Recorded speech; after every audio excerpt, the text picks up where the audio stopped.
Hi folks, welcome back to Game Geeks. I'm your host, Kurt Wiegel. Today's episode, a pair of books for the World of Darkness line. Urban Legends and Asylum. Let's talk about these. Urban Legends, well, pretty much what the box says. It really gives you a good way of introducing pretty well established urban legends into your game and different avenues they can take. Now, you're probably thinking, is that really a good idea? But there's something really creepy about the urban legends that you hear about spider's eggs in the bubble gum, or the roommate who had the "aren't you glad you didn't turn on the light," or dogs aren't the only things that can lick hands written on the mirror in red lipstick or blood. Those are really creepy stories that can get you just about every time. Urban Legends deals with that interestingly.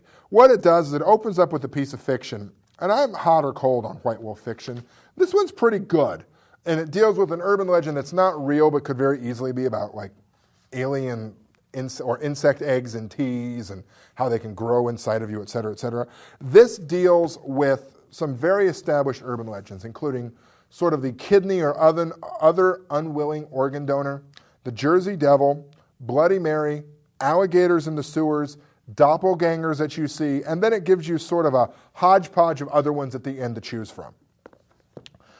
What I like about this is it lets you find ways to work these in. Like, it doesn't just give you, this is Bloody Mary. It gives you an adventure, but it gives you some ideas about how to work that in. You know, what she is, who she could be, and how to deal with them in an adventure. The Jersey Devil one is a straight-up adventure, and that one's really kind of neat with the different ways that the devil works. The doppelgangers are interesting. Probably the most open is the organ thieves, and that gives you a lot of different ways why people would do it. It's not just for the black market anymore, that sort of thing. This is good if you want these in your game. If you don't, honestly, there's not much here for you. This is mainly for the mortal line, but it also works for any of the established supernatural lines as well. So, Asylum. I like this one a lot more than I like Urban Legends. I'm not going to lie to you. Asylum gives you a complete setting, and really it could be your entire campaign setting or chronicle setting if you really want it to be, for a World of Darkness game.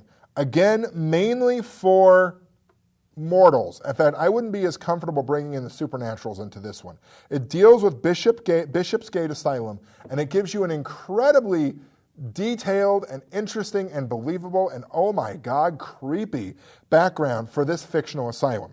The book opens up with insanity in the game, uses of insanity, how to tie that in with degrading morality, whatever the system might be for your game, how you can use that, derangements, what that means for your chronicle. Then it gives you sort of history of asylums and psychiatric care. Okay, it's good. If you do much Call of Cthulhu, you know some of this already.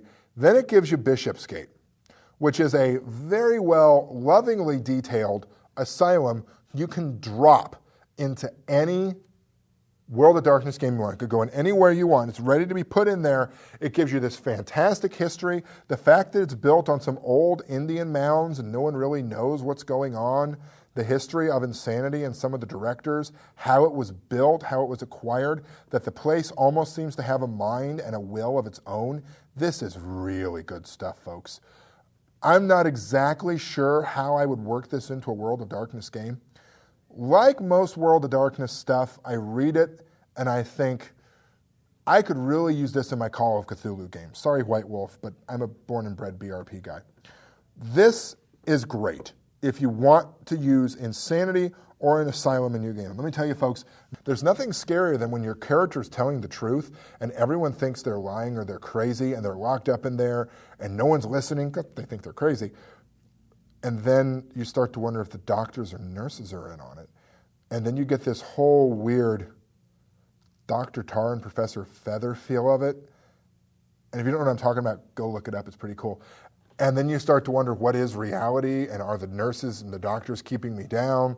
And then you really do go crazy. So anyway, I recommend this. If this, to me, has a broader application than Urban Legends does, both of them are fine additions to the World of Darkness line. It's just what you want in your game. For Game Geeks, I'm your host, Kurt Wiegel. Good day and good gaming.